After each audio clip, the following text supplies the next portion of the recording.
नमस्कार, नवशक्ती यूट्यूब चॅनलमध्ये तुम्हा सगळ्यांचं स्वागत. आगामी महानगरपालिकेच्या निवडणुका जाहीर झालेल्या आहेत. 29 महानगरपालिकेच्या निवडणुका येत्या 15 जानेवारीला होत आहेत, तर 16 जानेवारीला मतमोजणी असणार आहे.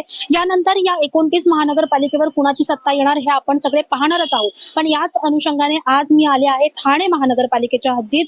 येथे आपण जाणून घेणार आहोत ठाणेकरांच्या मनातील नगरसेवक नक्की कसा आहे आणि ठाणेकरांच्या मुख्य समस्या कोणत्या, तर जाणून घेऊया. तुमच्या आपापसातले काय वाद असतील, काय असतील ते साईडला ठेवा. जनतेसाठी काम केलं तर जनता तुम्हाला निवडून देणार. फक्त फेकाफेकी करणारा नसावा. आणि फुकटचे पैसे कशाला देताय? अशा त्यापेक्षा काहीतरी महिला बचत गट किंवा त्यांना उद्योग द्या ना. का ठाणा तर सोडून द्या, आमचा परिसर जरी स्वच्छ असेल तरी भरपूर आहे. बंदर रोडला तर एवढी ट्रॅफिक असते की आपण संध्याकाळच्या वेळी प्रवासच करू शकत नाही. कोण कोणाचं मेल नाही आहे, कोण कोणाला विचारत नाही आणि कुठली कामं व्यवस्थित पार पडली जात नाही. काय आहे, आजवर संपूर्ण ठाणे शहरामध्ये उद्धव बाळासाहेब ठाकरे यांचे शिवसेनेचे चांगला कार्यक्रम होतो. प्रत्येक वेळी व्यवस्थित योजना होत्या, परंतु आता काही कालांतराने त्याच्यामध्ये संपूर्ण बदल घडत चालला. कोण कोणाचं मेल नाही आहे, कोण कोणाला विचारत नाही आणि कुठली कामं व्यवस्थित पार पडली जात नाही. मला नगरसेवक कसा असावा? नगरसेवक हा आतापर्यंत ते म्हणजे प्रश्न असा आहे की ते नगरसेवक हा व्यवस्थित लोकांची कामं व्यवस्थित झाली पाहिजेत आणि संपूर्ण व्यवस्था ही व्यवस्थित झाली पाहिजे, एवढंच. बाकी काही मला वाटतंय ठाण्यात खरंच विकास होतोय. विकास आता सध्या तरी काही त्याचा हेच नाही आहे. ठाण्यात तुम्हाला महत्वाची समस्या काय वाटते?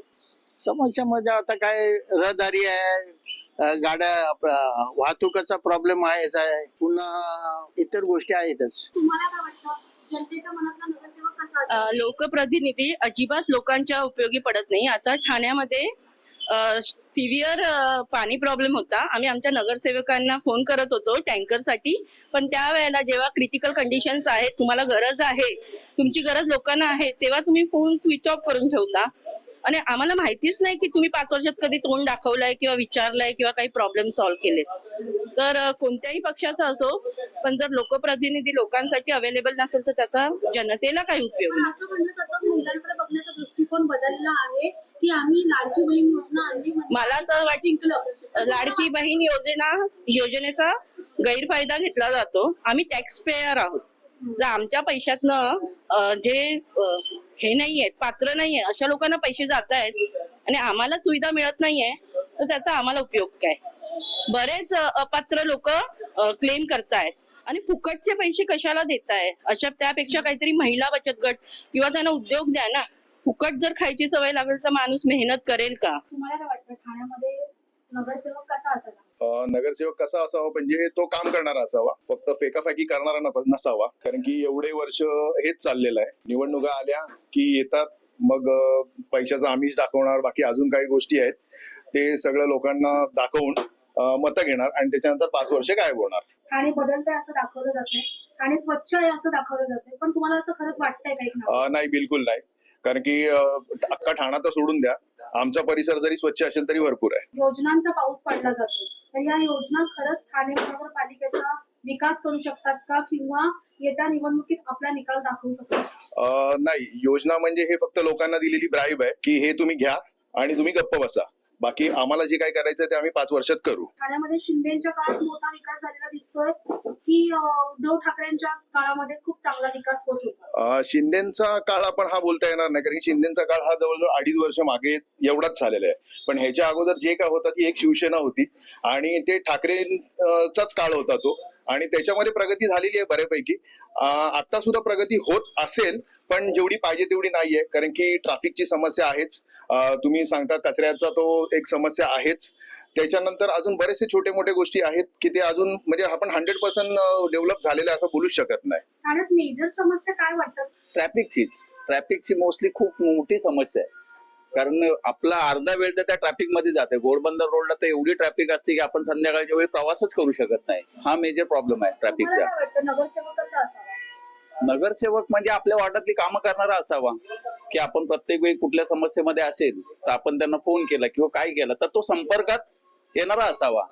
नाहीतर फक्त इलेक्शनच्या टायमाला इकडे येणार, आपल्याला पैशाचा आमिष दाखवणार, वोटिंग करा, आम्हाला हे करा ते करा करणार आणि नंतर 5 वर्ष गायब, असं नसावा. ठाकरे आणि राज ठाकरे आणि उद्धव ठाकरे यांची युती होते, तुम्हाला काय वाटतं की याचा प्रभाव या निवडणुकीत दिसेल का? नक्कीच दिसेल तो प्रभाव. कारण तो प्रभाव नक्कीच दिसणार, कारण दोन्ही नेते हे मराठी मतांचा अस्मिता जपण्यासाठी झालेले आहेत आणि ते जर एकत्र आलं तर मताचा परिणाम हा नक्कीच होणार. थोडाफार तर बदल होऊ शकतो, कारण की सध्याचा जो राजकारण आहे हा फक्त बोलतात ना एक पैशाच्या जोरावर सगळ्या चाललेल्या ह्या गोष्टी आहेत. कारण की नवीन युथ पण जो आहे तो सध्या बघतोय की सोशल मीडियावर फॉलोअर्स कोणाचे किती आहेत आणि तसा बघूनच तो फॉलो करतोय. तो डिटेलमध्ये जाऊन तो चेक नाही करतोय की काम कोणाचं आहे किंवा काय कोणाचं आहे. तुमच्या मनातला नगरसेवक खरा कसा असायला हवा आणि ठाण्यात एकूणच खरंच विकास होतोय का? तुम्हाला अपेक्षित असलेला काय विकास आहे? नगरसेवक कसा हवा का नगरपालिकेचे नगरसेवक कसे हवे, सर्व एकत्र असावेत ते. सर्वांनी मिळून एकच विचार करावा जनतेच्या हिताचा आणि सर्वांच्या दृष्टिकोनातून जे हिताचा आहे त्यामध्ये त्यांना हर प्रकारे जे काही योजना आहेत त्या पूर्णपणे राबवल्या गेल्या पाहिजेत. आणि खरंच ठाण्यात विकास होतोय का? ठाण्यामध्ये इतर सिटीमध्ये बघतो त्यापेक्षा त्या मानाने आपल्या इथे गती कमी आहे असं माझ्या गावांचा दृष्टिकोन आहे. ठाणे महानगरपालिकेवर तुम्हाला कुणाचा झेंडा पाहायला आवडेल? कोणाचाही असं वाटतं आपल्याला आहे की कुठल्याही काम करू शकतो. ठाण्यातल्या तुम्हाला मेजर समस्या कोणत्या वाटतात? आपल्या वेगळी समस्या रोगराई याच्यावरती आहे शिक्षणासाठी म्युन्सिपाल्टीच्या शाळा बंद होत आहेत आणि बऱ्याच टाउन रोडन लेवलचे ज्या आहेत व्यक्ती त्यांना एज्युकेशन मिळत नाही. ते हँडिकॅप आणि मेंटली चॅलेंज मुलं आहेत त्यांच्यासाठी व्यवस्था नाही, राहण्याची व्यवस्था नाही, त्यांची शिक्षणाची व्यवस्था नाही. बेसिक नीड ज्या आहेत ते बघितल्या पाहिजे. स्थानिक आगामी महानगरपालिका निवडणुका जाहीर झाल्या, तुम्हाला काय वाटतं जनतेच्या मनातला नगरसेवक कसा असायला? नगरसेवक असा असावा त्यांनी जनतेचे प्रॉब्लेम सॉल्व्ह करावे. तुमच्या आपापसातले काय वाद असतील काय असतील ते साईडला ठेवा. जनतेसाठी काम केलं तर जनता तुम्हाला निवडून देणार. त्यासाठी योग्य तो नगरसेवक असावा. दुसरी महत्वाची गोष्ट की सध्या लाडकी बहिणीच्या योजनेचा सगळीकडे महिला फायदा घेताना दिसतात. याचा फायदा अंदाज निवडणुकांमध्ये पण होतो.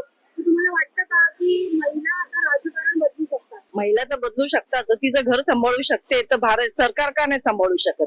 पण काही महिलांना याचे पैसे भेटतच नाहीयेत, मग त्यांचं काय? महिला म्हणून तुम्हाला विशेष काय वाटतं की काय मेजर समस्या सोडवायला हवी? रस्ते खराब आहेत, रस्त्यात अजूनही सुधारणा झालेली नाहीये.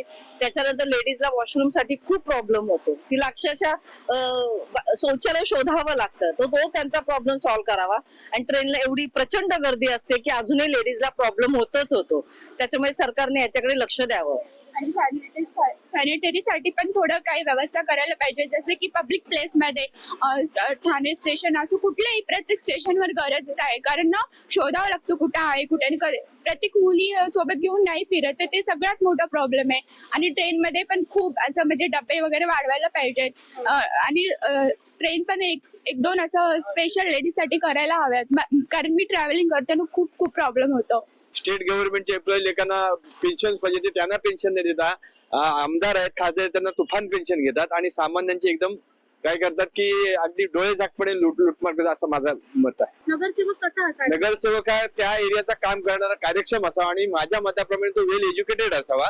कारण काय नाहीतर काय एज्युकेशन नसतो तो ज्याच्याकडे एज्युकेशन नाही तो समस्या काय सॉल्व्ह करणार? सध्या ठाणे, मुंबई, नवी मुंबई किंवा पुणे विकासाचे आणि प्रगतीचे प्रचंड मोठमोठे दाखले दिले जात आहेत. तर तुम्हाला काय वाटतं खरं दाखले फक्त पेपरवर दिले जातात. लक्षात पेपरवर दिले प्रत्यक्षात ते काही येत नाहीत. लक्षात काय की आम्ही असं करू तसं करू म्हणतात. किंवा मी असं स्पेशली म्हणून की कोकणातला लोक आहेत त्यांच्यावर स्पेशली अन्याय केला जातो. मी एक सर्वे केला की रायगडच्या मेडिकल कॉलेजला व्हिजिट दिली होती ऍज अ गव्हर्नमेंट कामासाठी.